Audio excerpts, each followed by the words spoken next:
পিসে মশাইয়ের সঙ্গে বিবাহ বহির্ভূত সম্পর্ক আর জানতে পেরে স্ত্রীকে বাধা দেন স্বামী। অভিযোগ তখন প্রেমিক পিসে মশাইয়ের সঙ্গে ছক কষেন স্ত্রী। তারপর শুক্রবার 7 সকালে স্বামীকে গুলি করে খুনের চেষ্টা। বরানগরের ঘটনায় গ্রেপ্তার স্ত্রী, পিসে মশাই সহ 4 জন।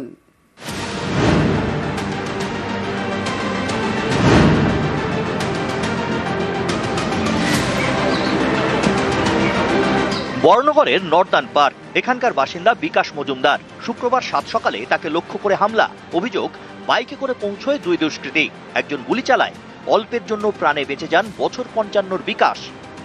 সকালবেলায় ময়লাটা আমি ফেলতে আসি, ঠিক ওই সময় দেখলাম আমার পিছন দিয়ে 2টো ছেলে বাইকে করে ওখানে আপনার একজন দাঁড়িয়ে আমাকে ডাইরেক্ট ফায়ার করলো। একটা তখন আমি সঙ্গে সঙ্গে আপনার এবার মাথায় নিচু বললাম, তখন গুলিটা বেরিয়ে গেল। যখন আমি দৌড়িয়ে বালতি ফেলে দৌড়িয়েছি বাড়িতে, তারপর দেখছি আমার এখান থেকে সারি জায়গা দিয়ে রক্ত বেরোচ্ছে এবং মুখের থেকে জ্বালা করছে।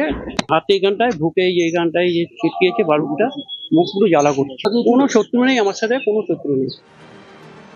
গুলি চালানোর ঘটনায় তদন্তে নামে বরানগর থানার পুলিশ। সিসি ক্যামেরার ফুটেজ এবং বাইকের নম্বর প্লেট ধরে শনিবার মেটিয়া বুরুজ থেকে প্রথম গ্রেপ্তার করা হয় শামীম লস্করকে।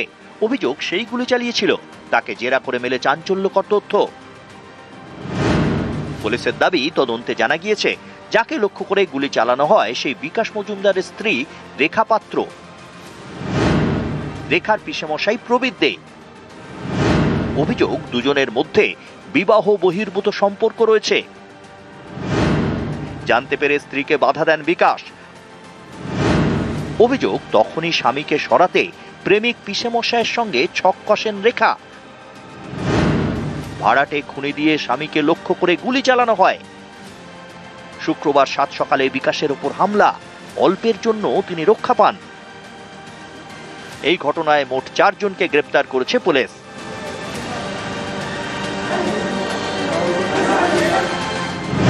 তদন্তকারীদের জালে বিকাশের স্ত্রী রেখা, রেখার প্রেমিক পিসেমশাই প্রবীর দে, এছাড়াও শামীম লস্কর এবং সুশান্ত আদক। যে মেন কনস্পিরেটর ছিল প্রদীপ দে, ও আর্মসটা আনিয়েছিল। সুপারি যখন দিল, কত টাকার বিনিময়ে সুপারিটা দেওয়া হলো? অ্যাপ্রক্স 20 থেকে 25,000 মধ্যে এই কথাটা ছিল। বরানগর থেকে সুবীর দে, নিউজ 18 বাংলা। বর্ধমান শহরে পুকুর ভরাট আর এই নিয়ে স্থানীয় ব্যবসায়ী ও তৃণমূল কাউন্সিলরের মধ্যে ঝামেলা। শুক্রবার রাতে একেবারে ধুন্ধুমার, হাতাহাতি, মারধর, চলে গুলিও।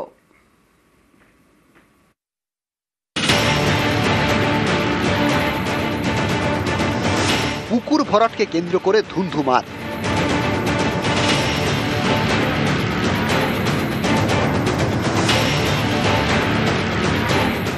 বর্ধমান শহরের 18 নম্বর ওয়ার্ড, এখানে বেশ কয়েকদিন ধরে একটি পুকুর ভরাট করা হচ্ছে।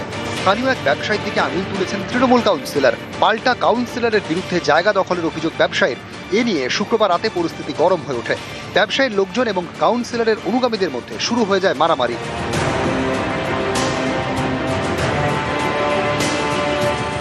পুকুর বোঝানো নিয়ে অশান্তি, তাতে চলে গুলিও। পুকুর ভরাটকে কেন্দ্র নিয়ে কিছুদিন ধরে একটু পাড়াতে একটু অশান্তি চলছে। বাইরে থেকে লোক নিয়ে এসে হামলা চালাচ্ছে আর গুলি চালাচ্ছে। এটাকে জবাব দিতে হবে স্বামী আলীকে। কোনো কনস্ট্রাকশন এখানে আমরা কোনো কিছু করিনি। 250 লোক যখন জড়ো হয় এখানে এসে, তখন আমাদের পুলিশ যে সিকিউরিটি গার্ড ছিল, গানম্যান ছিল, এয়ার ফায়ার করেছিল। ওটা ফলস। বর্ধমানের গোলাহাটের ব্যবসায়ী সাবির আলী, তাঁর বাড়ির পাশেই পুকুর, সেটি ভরাট করা হচ্ছে। স্থানীয় কাউন্সিলরের অভিযোগ, এই পুকুর ভরাট করছেন ব্যবসায়ী এবং তার পরিবারের সদস্যরা। এ নিয়ে সম্প্রতি প্রতিবাদ করা হয় বলে দাবি, সেই থেকেই অশান্তি। অভিযোগ, শুক্রবার রাতে কাউন্সিলরের মামার ওপর হামলা চালায় ব্যবসায়ী সাবির আলীর দলবল। কাউন্সিলরের লোকজন সেখানে গেলে তাঁদেরও মারধর করা হয়। ব্যবসায়ীর বাড়ি থেকে গুলিও চালানো হয় বলে অভিযোগ। পুকুর ভরাটকে কেন্দ্র নিয়ে কিছুদিন ধরে একটু পাড়াতে একটু অশান্তি চলছে। পুকুরটা ভরাট করছিল সাবির আলীর ছেলে, ওর মেয়ে, এবং হচ্ছে ওর শালা। পুকুর ভরাটটাকে যাতে অন্যদিকে মোড়টা ঘুরিয়ে নেওয়া হয়, সেইখানে ওখানে খেলা, ব্যাডমিন্টন খেলতে আমরা করে দেবো। বাইরে থেকে লোক নিয়ে এসে হামলা চালাচ্ছে আর গুলি চালাচ্ছে। এলাকাবাসী আতঙ্ক আছে। আমরা এটাকে জবাব দিতে হবে স্বামী আলীকে, যে ওনার বাড়ি থেকে কেন আজকে এখানে ফায়ারিং হলো। আমার মামাকে যখন মারধর করেছে, এবার মামা চিৎকার চেঁচামেচি করছে, তখন এলাকার লোক দৌড়ে গিয়ে বাঁচতে গেছে, তখন এবার গুলি চালাতে আমরা করেছি। পাল্টা কাউন্সিলরের দিকে আঙুল তুলেছে ব্যবসায়ীর পরিবার। তাদের দাবি, কাউন্সিলর জায়গা দখল করতে চাইছেন।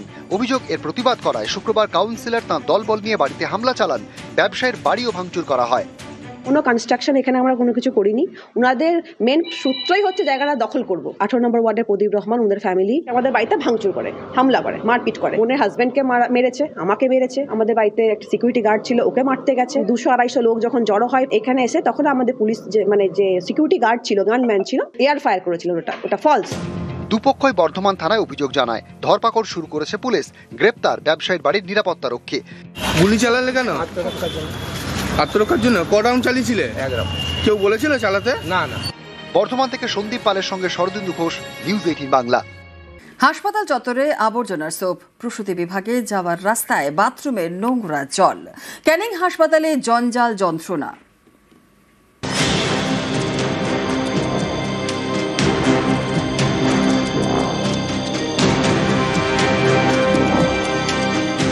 এটা ক্যানিং মহকুমা হাসপাতালের ছবি। রুগী নিয়ে এসেছি হাসপাতালে, নোংরার জন্য টিকা যায় না, যা গন্ধ, দুর্গন্ধ, রুগীর সঙ্গে তাতেগুলো রুগী হয়ে যাবো আমরা।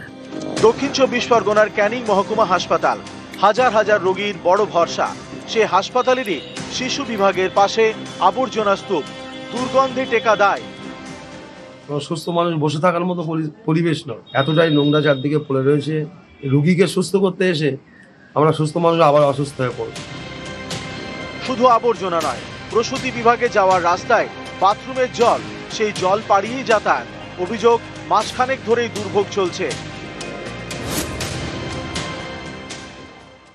জেনারেলটা আমাদের পঞ্চায়েতের থেকে তুলে নিয়ে যাওয়া হয়, কিন্তু দীর্ঘ 1 মাস ধরে আমাদের জেনারেলিস্ট একটা হিপ হয়ে গেছে, ফলে দুর্গন্ধ ছড়াচ্ছে।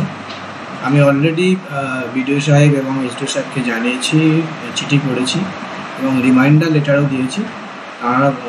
তারা বলেছেন যে আমরা ব্যাপারটা দেখছি। আমার চেয়ারম্যান স্যারকে জানিয়েছি, স্যারও বলেছেন ঠিক আছে, আমরা খুব দ্রুত সম্ভব এটা দেখার চেষ্টা করব। দক্ষিণ 24 পরগনা থেকে অনুপ বিশ্বাস, নিউজ 18 বাংলা। দক্ষিণ কলকাতায় নতুন স্বাস্থ্যকেন্দ্র, গড়িয়ায় তৈরি হচ্ছে স্বাস্থ্যকেন্দ্র। এতদিন দূরে স্বাস্থ্যকেন্দ্র যেতে হতো আর পড়তো, ভোগান্তিতে পড়তে হতো। এখানে এবারে তৈরি হচ্ছে মাল্টি স্পেশালিটি স্বাস্থ্যকেন্দ্র। বিনামূল্যে মিলবে ওষুধ, ইনসুলিন আর ইনহেলার। জানুয়ারির মধ্যেই কাজ শেষে টার্গেট। স্বাস্থ্যকেন্দ্র তৈরিতে বরাদ্দ প্রায় 50 লক্ষ টাকা। দারুণ উদ্যোগ এটা, জনগণের পক্ষে খুবই ভালো উদ্যোগ, কারণ অনেক এখানে জনগণ ঠিকমতো চিকিৎসা পায় না দূরে যেতে যেতে। এটা কাছে হওয়ার ফলে আমাদের আরো ভালো হলো। মনে করুন হার্ট অ্যাটাকের 1 ঘন্টার মধ্যে একটা ইঞ্জেকশন দিলে তার জীবনটাই বেঁচে যেতে পারতো, কিন্তু এখান থেকে যদি আমাদের দূরে ভাঙড়ে দৌড়তে হয় তাহলে বাঁচানো না যেতে পারে। স্থানীয় বাসিন্দাদের খুবই সুবিধা হবে। পাড়ার মধ্যে একটা পুরো ফ্রিতে এটা করা হবে, সমস্ত পরিষেবা যে আমরা পাবো। তারপর চট করে মানে এত দূরে কোথাও না গিয়ে চট করে বাড়ির সামনে যে প্রাইমারি একটা পেয়ে যাব, সেটা তো খুবই ভালো। আমাদের মেডিকেল ফ্যাসিলিটিটা যাতে বেশি লোক পায়, তাদের যে রিচেবিলিটিটা অনেক বেশি হয়, সেটাকে মাথায় রেখেই আরেকটি আরবান হেলথ এবং ওয়েলনেস সেন্টার এটা তৈরি করা হচ্ছে। আমাদের অলরেডি একটা রয়েছে which is in rented position, সেখান থেকে একটা পার্মানেন্ট স্ট্রাকচার করে করা হচ্ছে, যেখান থেকে প্রাইমারিলি আমরা কমিউনিকেবল এবং নন কমিউনিকেবল, প্রিভেন্টিভ, প্রমোটিভ এবং প্রাইমারি হেলথ কেয়ার এখান থেকে প্রোভাইড করব। To be more specific, general physician থেকে শুরু করে আমাদের কিছু স্পেশাল ক্যাম্পস হবে এখানে, যেখানে আমরা আই কেয়ার, চোখের ডাক্তার, এখানে থাকবে হচ্ছে আপনার ডায়াবেটিশিয়ান, যারা সুগারের পেশেন্ট তাদের জন্য বেসিক্যালি নন কমিউনিকেবল ডিজিজ যেগুলো লং টার্ম, সেগুলো পেডিয়াট্রিশিয়ান থাকবে। কলকাতা পৌরসভার 111 নম্বর ওয়ার্ডের বাসিন্দারা পেতে চলেছেন নতুন একটি স্বাস্থ্যকেন্দ্র এবং অত্যাধুনিক ফেসিলিটি সহ এই স্বাস্থ্যকেন্দ্র গড়ে তোলা হচ্ছে কর্পোরেশনের পক্ষ থেকে। আগামী বছরের জানুয়ারি মাসের মধ্যেই তৈরি হয়ে যাবে পুরো কাজ এবং এতে ব্যয় করা হচ্ছে প্রায় 45 থেকে 50 লক্ষ টাকা। বিশেষ করে এই স্বাস্থ্যকেন্দ্রে যে ফেসিলিটিগুলি দেওয়া হচ্ছে, বিনা পয়সায় ওষুধ থেকে শুরু করে এবং ডায়াবেটিসের রুগীদের দেখা থেকে শুরু করে প্রেশারের রোগী এবং বিভিন্ন একাধিক সুবিধা এখানে প্রোভাইড করা হবে। এবং শুধু তাই নয়, একাধিক বিষয় এখানে ক্যাম্প করা হবে প্রতিনিয়ত এবং জেনারেল ফিজিশিয়ানের পাশাপাশি ডায়াবেটিসের ডাক্তার থেকে শুরু করে পেডিয়াট্রিক ডাক্তার এবং শিশুদের দেখার জন্য বিশেষ কেয়ার সেন্টার এখানে গড়ে তোলা হচ্ছে। অর্থাৎ অত্যাধুনিকভাবে সাজিয়ে তোলা হবে এই স্বাস্থ্যকেন্দ্র, যাতে করে কিনা ওয়ার্ডের প্রায় 38,000 বাসিন্দা বিনামূল্যে এই সুবিধা পেতে পারে। এই দিকেই কিন্তু ইতিমধ্যে কলকাতা কর্পোরেশনের তরফ থেকে অগ্রণী ভূমিকা গ্রহণ করা হয়েছে। ক্যামেরায় দীপঙ্কর মল্লিকের সঙ্গে রৌনক দত্ত চৌধুরী, নিউজ 18 বাংলা, কলকাতা।